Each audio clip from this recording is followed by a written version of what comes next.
Abra sua Bíblia comigo em 1 Timóteo, capítulo 6. 1 Timóteo, capítulo 6. Eu vou concluir o sermão da semana passada, que não deu tempo. Nós estudaremos a partir do versículo 12, parte A. Iremos até o versículo 16. Daremos um salto até o versículo 20 e 21. Esse é o penúltimo sermão nesta carta de Paulo a Timóteo. Nosso penúltimo sermão nesta carta que Paulo escreveu a seu filho Timóteo. Todos encontraram? Sim? Diz assim a palavra do Senhor: Combata o bom combate da fé. Tome posse da vida eterna, para a qual você foi chamado e fez a boa confissão na presença de muitas testemunhas.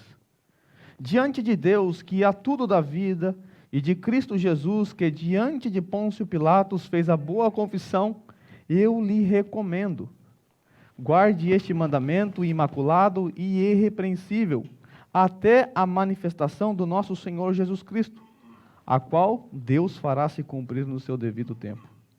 Ele é bendito e único soberano, o Rei dos reis, o Senhor dos senhores, o único que é imortal e habita em luz inacessível, a quem ninguém jamais viu e nem pode ver. A ele sejam honra e poder para sempre. Amém. Versículo 20. Timóteo, guarde o que lhe foi confiado. Evite as conversas inúteis e profanas e as ideias contraditórias do que é falsamente chamado conhecimento. Professando assim, alguns se desviaram da fé. A graça seja com vocês. Curve sua cabeça. Senhor Deus, nós queremos te agradecer por mais este privilégio que nos concede nesta manhã de meditar na tua palavra. Nós reconhecemos a importância dela para as nossas vidas. Reconhecemos que precisamos dela e sem ela nós não conheceríamos o Senhor. Porque foi através dela que o Senhor se fez conhecido. Pai, nesta manhã nós te pedimos, fale aos nossos corações, penetre a nossa alma, o nosso espírito com ela, a ponto de nos fazer enxergar teu poder, o poder contido nesta palavra para abrir a nossa mente, transformar as nossas vidas e nos fazer crer no Senhor. Senhor Deus, reconhecemos que precisamos do Senhor nesta manhã para entender, para compreender a palavra do Senhor e para que ela surta efeito em nossas vidas. Sendo assim, Espírito Santo, nos ilumine neste momento. Amém. Na semana passada, como eu disse, não foi possível concluir o sermão devido à falta de tempo, ficando para hoje a segunda parte do sermão. Na semana passada, nós começamos a tratar acerca do verdadeiro homem de Deus. E esse título se dá porque Paulo, no versículo 11, chama Timóteo de homem de Deus. Você, porém, homem de Deus. Nós vimos que esta expressão, homem de Deus, é uma expressão que tem sido utilizada de maneira equivocada, distorcida. Até apresentei alguns exemplos bizarros do que é um homem de Deus dentro da igreja moderna. Nós vimos na semana passada que o verdadeiro homem de Deus é aquele que é o oposto dos falsos mestres. Isso se dá porque no versículo 11, o apóstolo Paulo mostra um contraste. No versículo 11, Paulo diz, você porém. Esse porém está indicando um contraste. E o contraste é com o que nós ouvimos no sermão retrasado, quando Paulo apresenta as características de um falso mestre, lá nos versículos 3, 4 e 5. O que são os falsos mestres? Paulo diz que os falsos mestres são aqueles que ensinam falsas doutrinas, são aqueles que discordam da sã doutrina, são orgulhosos, que não entendem nada do que falam, são doentes por controvérsias acerca de palavras. As ações dos falsos mestres resultam em inveja, brigas, difamações, suspeitas malignas e atritos constantes. Vimos que os falsos mestres são aqueles que têm a mente corrompida, que são privados da verdade. Também vimos que os falsos mestres pensam que a piedade é fonte de lucro. Depois de dizer tudo isso, Paulo diz: e você, Timóteo? Você, porém, haja de maneira diferente. Faça o contrário. Vimos então que o homem de Deus, além de ser o oposto do falso mestre, ele deve perseguir a justiça, deve perseguir a piedade, aquela adoração reverente diante de Deus.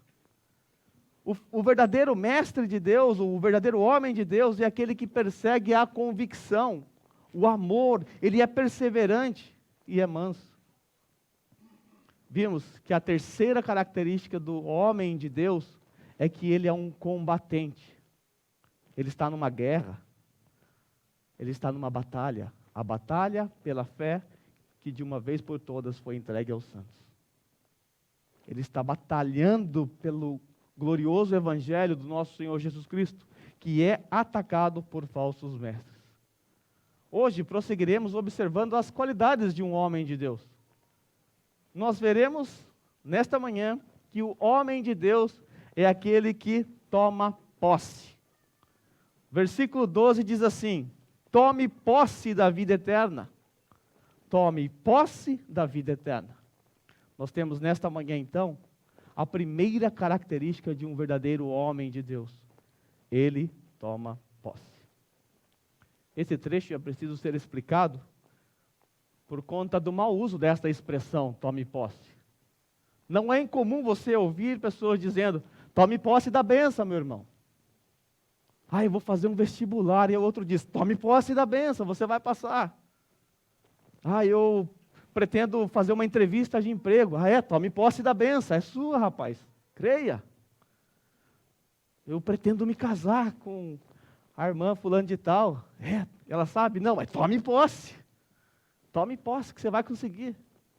Infelizmente, essa é uma expressão que é utilizada assim, de forma equivocada, mas não é essa a ideia de Paulo. Outras pessoas olham para esse texto e entendem que a salvação está disponível a todas as pessoas, porém elas precisam tomar posse, porque o texto diz: tome posse da vida eterna.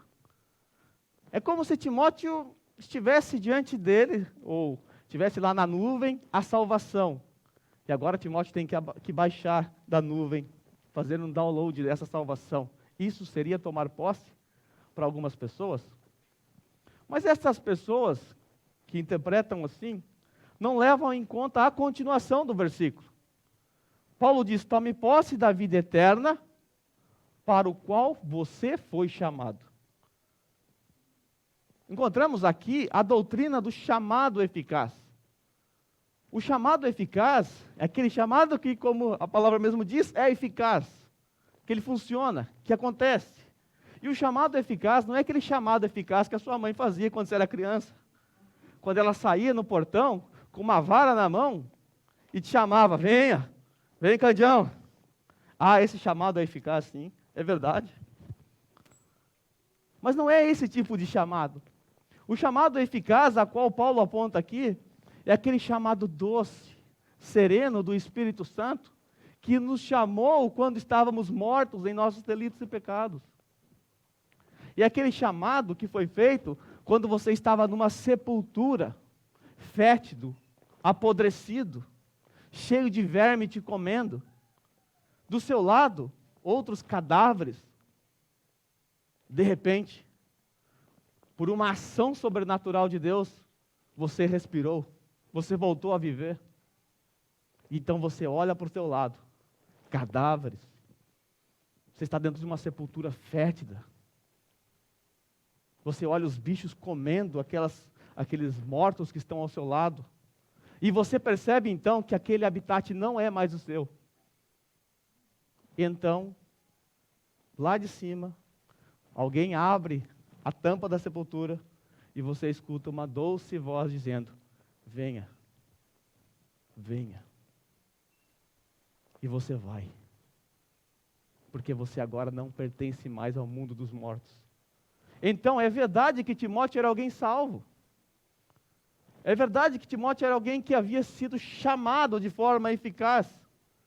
E Paulo não está dizendo que Timóteo precisa fazer algo para ser salvo. A ideia do texto é que, porque Timóteo foi salvo, ele deve fazer algo. O versículo mesmo continua dizendo que Timóteo era um confessor.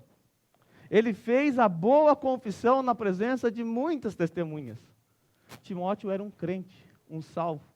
E ele não precisava fazer algo para ser salvo. Não precisava tomar posse da vida eterna nesse sentido. Mas o que Timóteo deveria fazer então? Afinal, o que Paulo está pedindo para Timóteo fazer? Timóteo deveria captar os assuntos relacionados à vida eterna e viver sobre a ótica de uma perspectiva celestial e eterna. Timóteo deveria então captar os assuntos relacionados à vida eterna e viver aqui, nesse mundo, sobre a ótica de uma perspectiva celestial e eterna. Tomar posse da vida eterna é viver nesta terra de acordo com o chamado eficaz do nosso Senhor.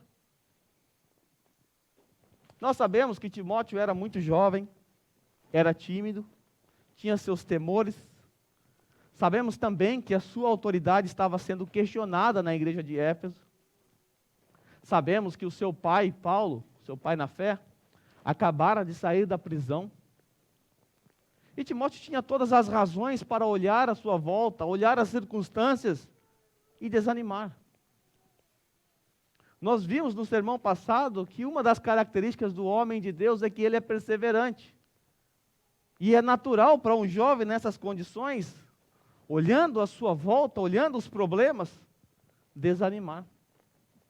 Sabendo disso, Paulo insta Timóteo a não focar nas circunstâncias, mas focar numa perspectiva celestial e eterna. É isso que significa você tomar posse da vida eterna. Tomar posse da vida eterna é viver, como eu disse, nesta terra, de acordo com o chamado eficaz do nosso Senhor. E junto com Timóteo, somos lembrados que a nossa pátria não é aqui. Essa não é a sua pátria. O Brasil também não é a sua pátria. Nós somos lembrados que somos peregrinos nesta terra. E como já vimos, devemos nos contentar por ter o que comer e vestir. Sabe por quê? Porque você não vai levar nada desse mundo. Colossenses 3:2, nós ali aprendemos algo semelhante. Paulo diz: pensai nas coisas do alto e não das que são daqui. Em Filipenses 3:20, nós aprendemos que a nossa pátria está nos céus.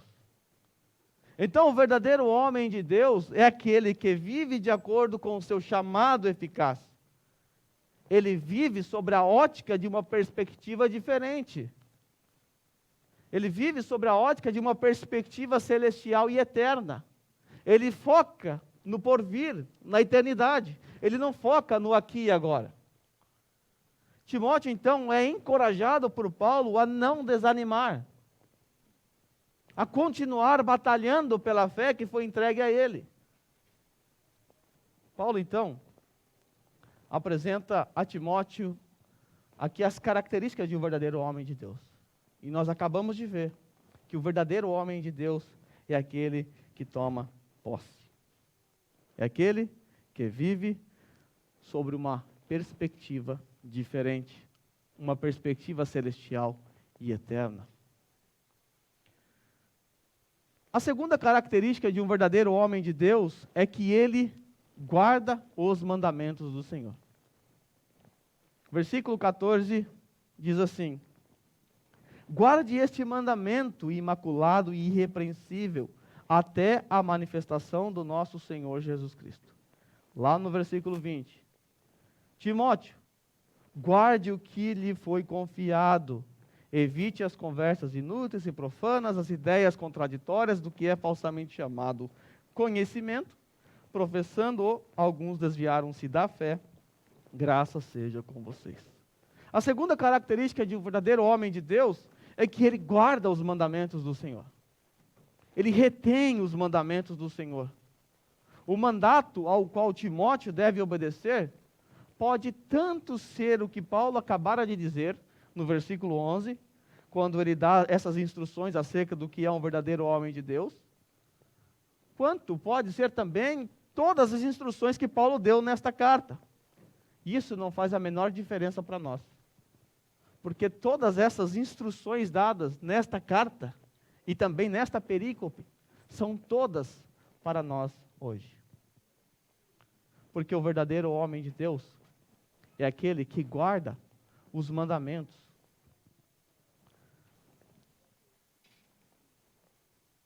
Nós encontramos então nesse texto o mandato de obediência para Timóteo e para todos nós que estamos aqui hoje. Só que para estimular Timóteo a obedecer, Paulo apresenta estímulos. Quando a mãe do Candião aparecia lá com a vara na mão, o estímulo era a vara. E apesar desse tamanho todo, ele corria em direção à sua mãe por medo de apanhar. Paulo também apresenta nesse texto que está diante de nós, estímulos. Estímulos para que Timóteo venha a obedecer a palavra de Deus. E são esses estímulos que eu e você precisamos para obedecer a palavra de Deus. Versos 13, 14 e 15. E aqui nós encontramos o estímulo para a obediência. Diz assim a palavra do Senhor: diante de Deus, que a tudo dá vida, e de Cristo Jesus, que diante de Pôncio Pilatos fez a boa confissão, eu lhe recomendo, guarde este mandamento imaculado e irrepreensível até a manifestação do nosso Senhor Jesus Cristo, a qual fará se cumprir no seu devido tempo. Antes de Paulo dizer a Timóteo, guarde este mandamento imaculado e irrepreensível, ele diz assim, no versículo 13, diante de Deus. E aqui nós encontramos o primeiro estímulo para você obedecer a Deus, para que eu obedeça a Deus. O primeiro estímulo para obedecer a Deus é o corandel. É o corandel. A ordem de guardar o mandato de Deus foi enunciada por Paulo a Timóteo de maneira solene. Paulo evoca a presença de Deus diante de Deus. Diante de Deus, eu recomendo, guarde este mandamento. Aqui está o grande estímulo para todo cristão obedecer a palavra de Deus. O corandel. O que é corandel, para quem não sabe? Corandel é o conceito teológico que aponta para a verdade de que estamos o tempo todo diante de Deus. Corandel é uma expressão latina que significa que você está diante de Deus. Esta frase, corandel, refere-se literalmente a algo que ocorre na presença de ou diante da face de Deus. E viver corandel é viver a vida inteira na presença de Deus, sob a autoridade de Deus e para a glória de Deus. Todo pai já teve a experiência de notar que seu filho tem a tendência de obedecer quando você está olhando. Se você é pai, você já deve ter percebido isso. Que quando você está olhando, seu filho não mexe no que não deve ser mexido. Você vira as costas, ele vai lá e mexe. Quantos de nós aqui não diminuímos a velocidade, guardamos o celular, colocamos o cinto de segurança quando avistamos um policial? Quantos não diminuem a velocidade quando descobrem que há uma blitz na frente? É interessante como a presença de um policial aguça o nosso sentido de obedecer às leis de trânsito. O que dizer acerca de como nós trabalhamos melhor quando o nosso chefe está presente? Quando o chateau está ali te olhando? É verdade que esses exemplos de obediência são exemplos de obediência por temor. Temor a tomar uma varada do pai, temor por tomar uma multa, por ser mandado embora. Porém, viver sobre a ótica do corandeu envolve mais do que uma submissão relutante. Vou repetir. Viver sobre a ótica do corandeu envolve mais do que uma submissão relutante à absoluta soberania que é motivada por um medo de punição. Não é o mesmo que estar diante de um policial. Não é a mesma coisa. É diferente de você estar diante da sua mãe com uma vara na mão. Envolve reconhecer que não há objetivo mais elevado do que oferecer honra a Deus, ao qual você está diante dele. Nossas vidas devem ser sacrifícios vivos, oblações oferecidas em espírito de adoração e gratidão a Deus. Viver corandeu é compreender que o que quer que estejamos fazendo e onde quer que façamos, estamos agindo sob o olhar de Deus. Deus é onipresente. Os seus olhos estão em todos os lugares. Não há lugar remoto que possamos escapar do seu olhar penetrante. Ele sabe o que você está pensando agora. Ele sabe o que você pensou antes de chegar aqui. Ele sabe o que você fez no verão passado. Agora, como você agiria em seu dia a dia se Deus estivesse presente?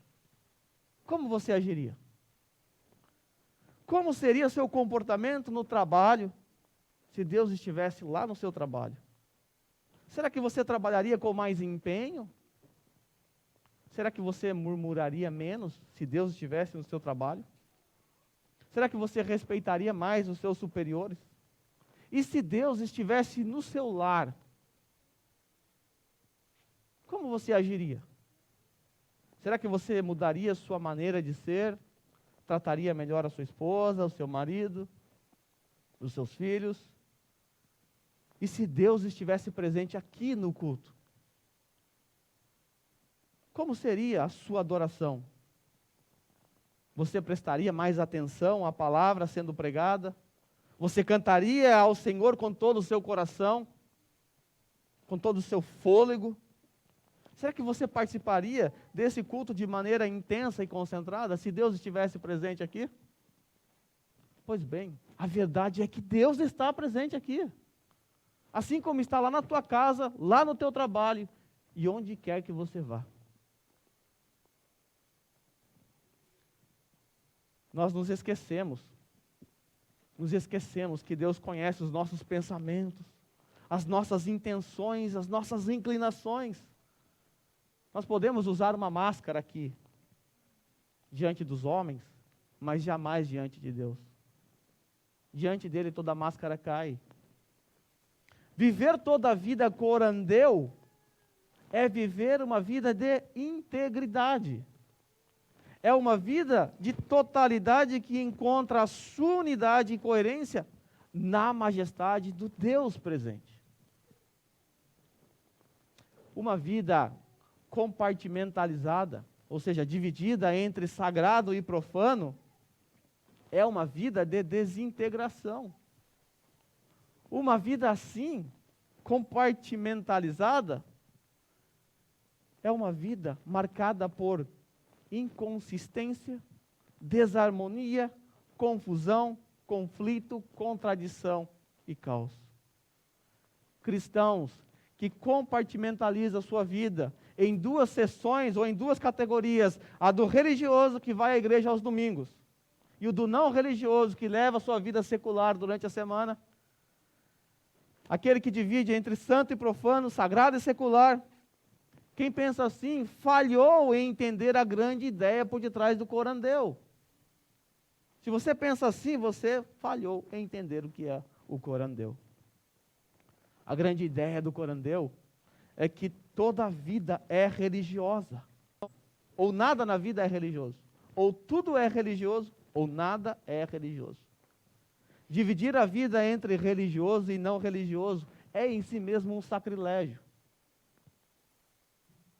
Isto significa que se uma pessoa cumpre a sua vocação como um peão na fábrica, alguém que faz um arubaito, um pato, ou é um caminhoneiro, ou uma dona de casa, corandeu, então essa pessoa está agindo tão religiosamente quanto um pastor que cumpre a sua vocação.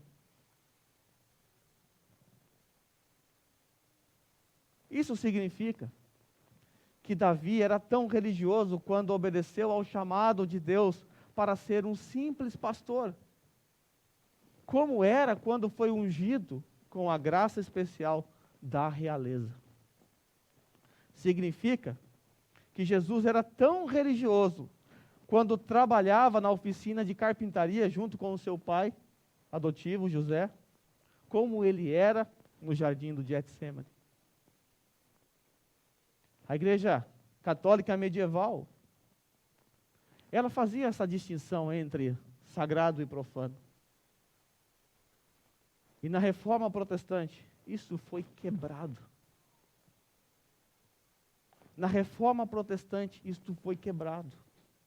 Até aqueles dias, se você perguntasse para um padre, o que eu devo fazer para ter uma vida de devoção a Deus? Sabe o que ele dizia?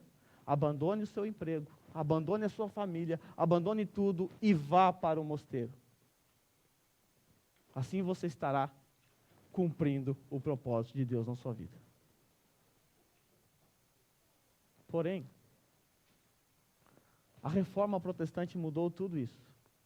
Uma vez, um sapateiro perguntou para Lutero: o que eu devo fazer para servir ao Senhor melhor?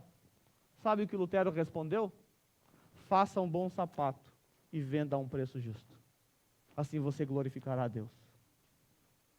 Porque glorificar a Deus não é restrito apenas ao momento em que você está aqui em culto a Ele. É toda a vida. Toda a vida. O corandeu é um padrão que deve funcionar da mesma forma na igreja e fora da igreja. É uma vida que está aberta diante de Deus. A sua vida está descortinada diante dEle. O corandeu é uma vida em que tudo que é feito como para o Senhor. O seu trabalho tem que ser para o Senhor. Se você lava uma louça na sua casa, é uma louça lavada para a honra do Senhor. O corandeu é uma vida vivida sobre a tutela da consciência que é mantida cativa pela palavra de Deus. Sendo assim, junto com Timóteo, somos desafiados a levar uma vida que leva em conta a presença de Deus, o corandeu. Já vimos que a situação de Timóteo não era das melhores. Mas ele foi desafiado a obedecer a palavra de Deus, do Deus que está presente e contempla a situação de Timóteo. O segundo estímulo para a obediência é que Timóteo está diante de Deus, o Deus que a tudo dá vida. Diz aí o versículo 13, diante de Deus que a tudo dá vida. Agora Paulo usa o fator do Deus criacional para estimular Timóteo a obedecer. Como nós bem sabemos, o cristianismo era perseguido nos dias de Timóteo. E aqueles que insistiam em pregar o evangelho colocavam sua cabeça a prêmio. Paulo escreve esta carta após ser liberto da prisão. Mas logo em seguida foi preso novamente. E de lá saiu para o martírio quando foi decapitado.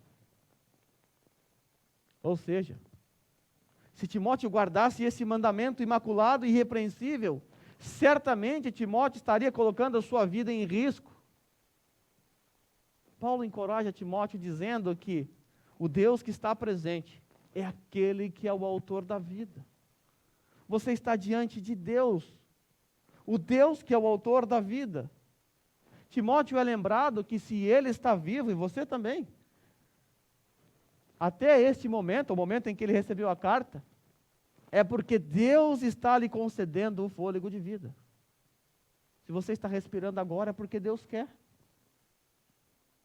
Ninguém, além do peru de Natal, morre na véspera. Timóteo deveria obedecer sem o temor de que isso lhe custaria a sua vida. Talvez você hoje esteja preocupado com o Covid-19.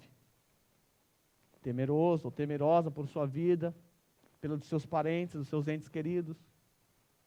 Mas saiba, a nossa vida está nas mãos do nosso Senhor.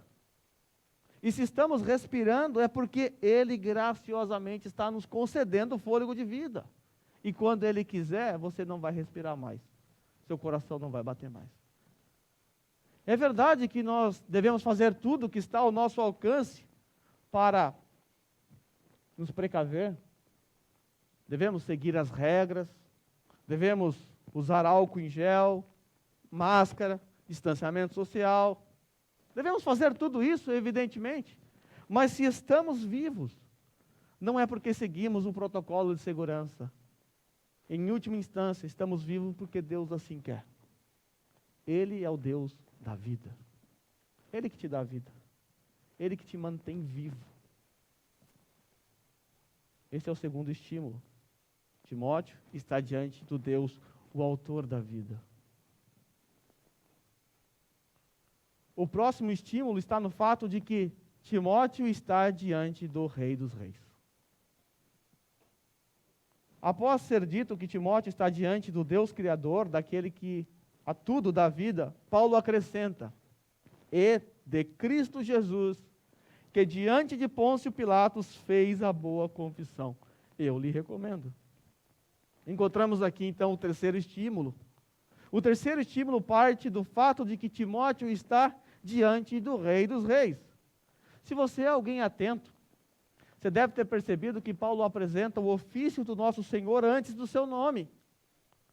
Paulo não diz Jesus Cristo, antes ele diz Cristo Jesus. Eu não sei se você sabe, mas Cristo não é o sobrenome dele. Quando eu era criança, eu pensava que era. Jesus Cristo, filho de Maria Cristo, e assim por diante. Eu sei que muitas pessoas pensam assim hoje em dia. Cristo é a tradução do hebraico para o grego da palavra Messias. Messias e Cristo literalmente significa ungido. O que significa Messias e Cristo? Ungido. E isso, naturalmente, nos arremete para o período monárquico. Naqueles tempos, havia algumas maneiras de você reconhecer publicamente o seu rei. Talvez você, ao assistir um filme medieval, já tenha visto essa cena.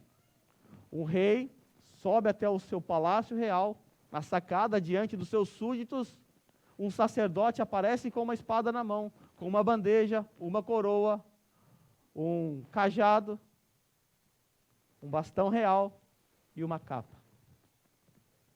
E de repente, aquele candidato a ser rei, ele se ajoelha diante do sumo sacerdote.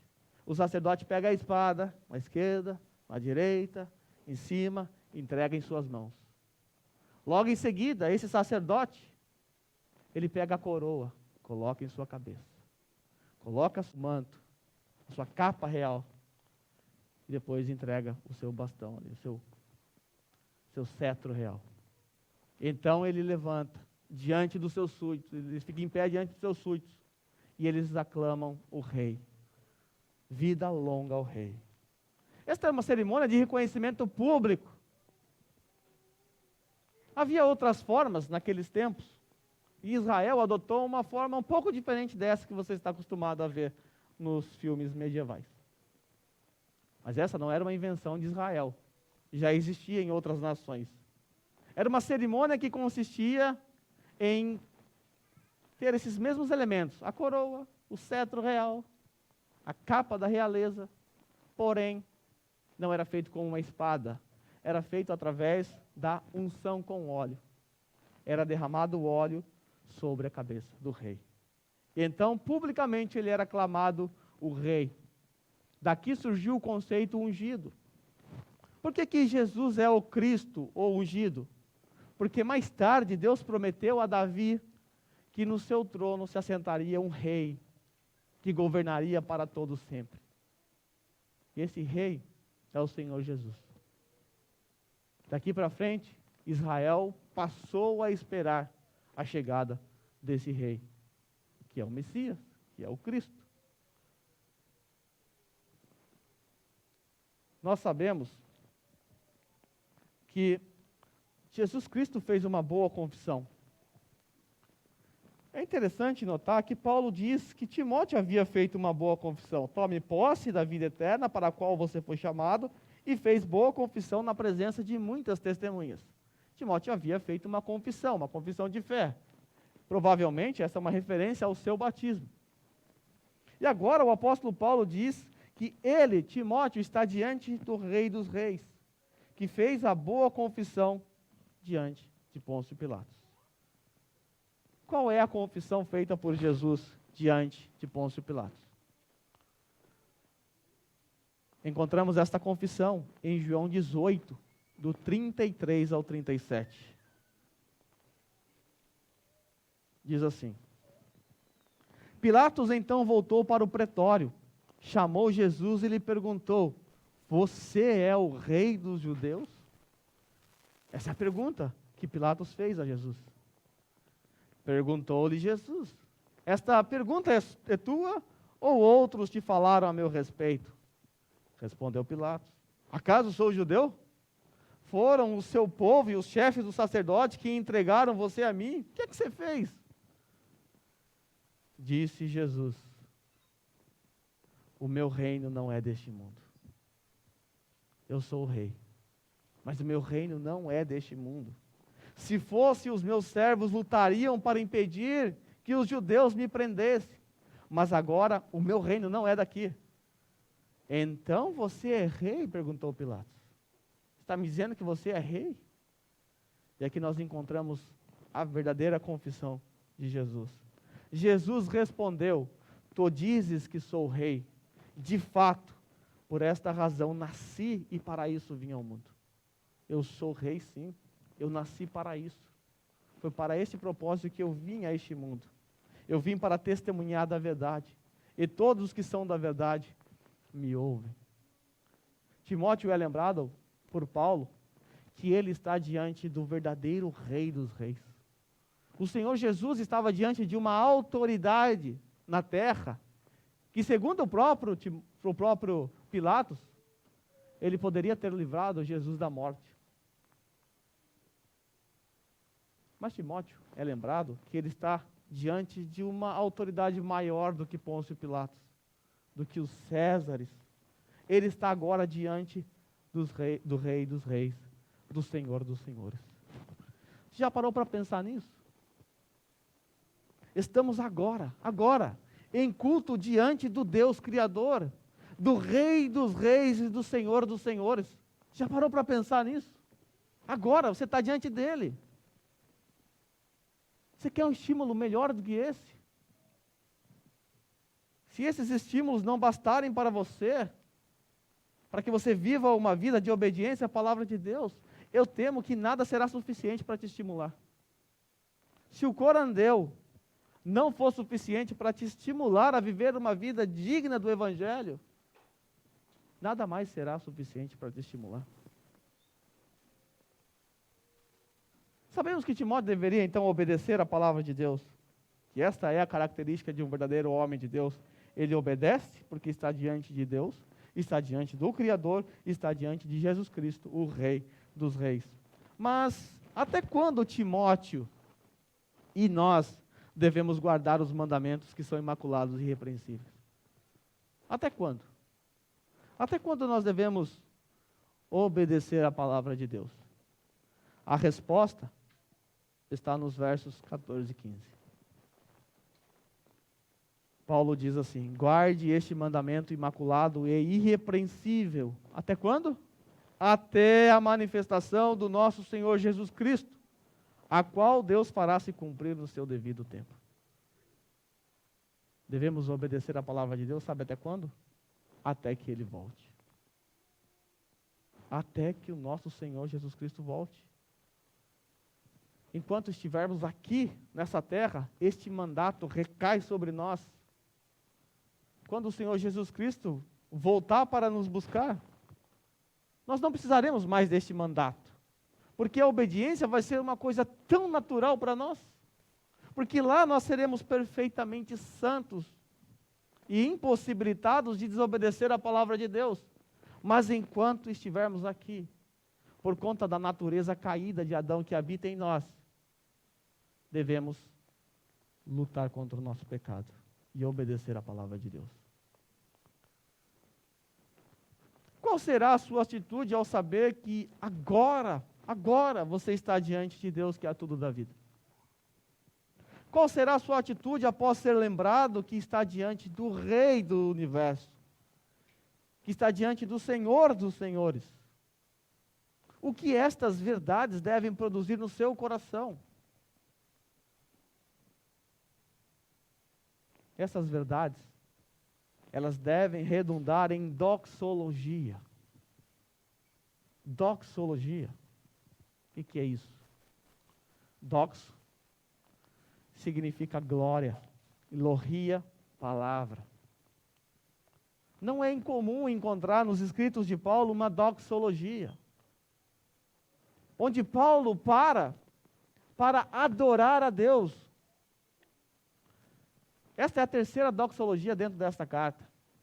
Todas as vezes que Paulo se depara com uma verdade impactante, é como se Paulo deixasse seu tinteiro de lado, guardasse essa pena, se prostrasse diante de Deus e o adorasse. Você vai encontrar isso em todas as cartas de Paulo. Se encontramos uma doxologia aqui, é porque Paulo foi impactado por essa verdade. A verdade de que estamos corandeu. Estamos diante do Deus Criador.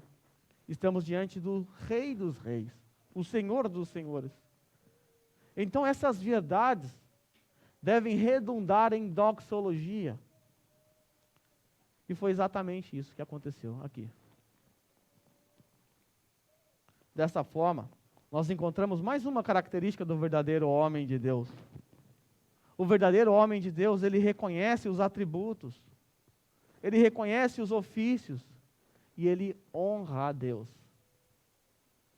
Versos 15 e 16 diz assim: Ele é bendito e único soberano, Rei dos reis e Senhor dos senhores, o único que é imortal e habita em luz inacessível, a quem ninguém viu nem pode ver. A Ele sejam honra, poder para sempre. Amém. Timóteo está diante de um Deus que é bendito. Timóteo está diante de um Deus bendito. Está diante de um único soberano. Timóteo não está diante de César. Timóteo está diante do Rei soberano, que tem controle absoluto sobre todas as coisas. Está diante do Deus que controla a história, que controla a sua vida. Essa é uma doutrina que muitas pessoas não gostam, porque o ser humano foi ensinado que ter o controle em suas mãos é a melhor coisa. Mas isso não é verdade. Saber que a minha vida está nas mãos do meu Redentor é tão confortante. Ainda bem que não está nas minhas mãos. Ainda bem que está nas mãos dele. Timóteo, você está diante do Deus único, soberano. Ele tem controle sobre a sua história. Não tenha medo de César, porque você está diante do Rei dos reis, do Senhor dos senhores. O nosso Deus não é como esses Césares, que diziam eles mesmos que eram deuses.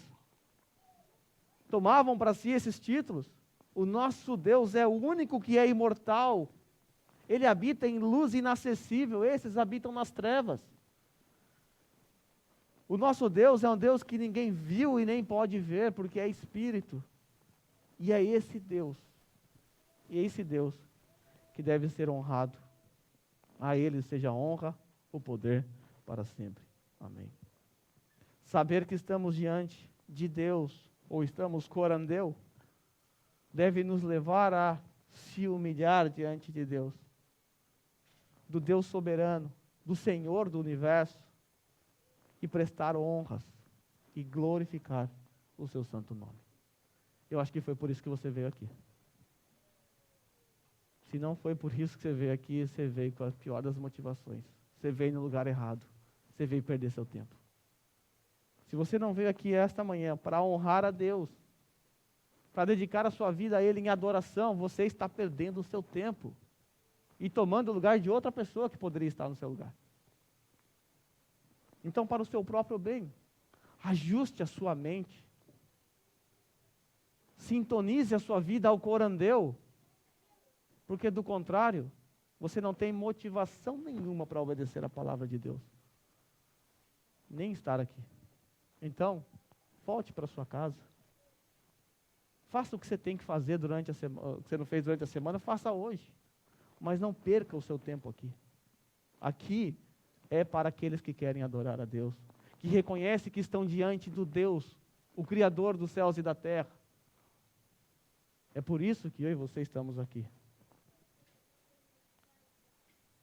Nós acabamos de aprender que o verdadeiro homem de Deus é o oposto dos falsos mestres.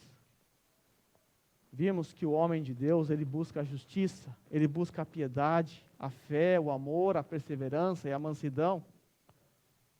O homem de Deus é aquele que combate o combate da fé, que toma posse da vida eterna, que obedece a Deus por amor a Ele, sabendo que está corandeu, sabendo que está diante do autor da vida, sabendo que está diante do Rei dos Reis, do Senhor dos Senhores. O verdadeiro homem de Deus é aquele que sabe que deverá obedecer a Deus até que Ele volte para nos buscar. Por último, aprendemos que o verdadeiro homem de Deus é aquele que reconhece os atributos, ofícios e vive para a honra de Deus. Perguntas para a nossa reflexão. É você alguém que vive sobre a ótica de uma perspectiva celestial e eterna? Os seus olhos estão fixados nesta terra, nas circunstâncias, nos seus problemas? Ou será que os seus olhos estão fixados no porvir, naquele lugar onde está o seu tesouro? É você alguém que entende o conceito corandeu? Talvez foi a primeira vez que você ouviu essa palavra, mas já entendeu o que significa. É você alguém que entende esse conceito? Ou seja, você está ciente de que tudo que você faz, o Senhor contempla? Você está ciente de que você está 24 horas por dia, 7 dias na semana diante de Deus? Você está ciente que Deus conhece os seus pensamentos, suas intenções? Ele sabe exatamente o que você está pensando agora. Ele sabe como é que você está recebendo essa palavra. Ele sabe. Ele sabe como você o cultuou nesta manhã. Eu não sei, e pouco importa para mim saber como você cultuou a Deus, mas Ele sabe. É você alguém que entende que Deus é o autor da sua vida e que é Ele que está te mantendo em pé agora. Talvez você está todo atribulado e olhe para as suas circunstâncias, talvez você não encontre nenhuma razão, entre aspas, para agradecer a Deus, mas você está respirando. Amanheceu, as misericórdias do Senhor se renovaram sobre a tua vida, a prova disso é que você está aqui hoje. Você está diante do Deus, autor e mantenedor da vida. Você tem ciência disso? É você alguém que entendeu o senhorio de Cristo, o Rei dos Reis? Você entendeu que Ele é o seu Senhor? Se sim, isso significa que você entendeu que a sua vida não lhe pertence. Você é propriedade exclusiva dEle. Por isso você deve obedecê-lo. É você alguém que ama a Deus? Você ama a Deus? Se sim, há uma maneira muito clara de você demonstrar seu amor por Ele. E certamente não é através do que você fala. Falar até o papagaio fala. Não é através dos textão que você posta nas redes sociais. Isso não quer dizer nada. Sabe como demonstramos que amamos o Senhor? obedecendo os mandamentos dele. João 14,15, o Senhor Jesus diz assim: se vocês me amam, obedecerão os meus mandamentos. Aquele que tem os meus mandamentos e os guarda, este é o que me ama. Não é o que posta textão, não é o que fala, é aquele que obedece. Aquele que obedece à palavra de Deus. Vimos que o verdadeiro homem de Deus é aquele que obedece. E a nossa obediência é porque nós amamos a Deus. É você alguém que ama a Deus? Queridos irmãos, que o Senhor nos faça homens e mulheres de Deus, que vivam para louvor da glória dEle. Que a nossa vida seja uma eterna doxologia. Que o nosso amor por Deus, o Criador, aquele que sustenta a vida, pelo nosso Rei, o Rei dos Reis, seja percebido através da nossa obediência à palavra de Deus. Que o Senhor nos ajude, para a honra e glória do nome do Senhor. Curva a sua cabeça.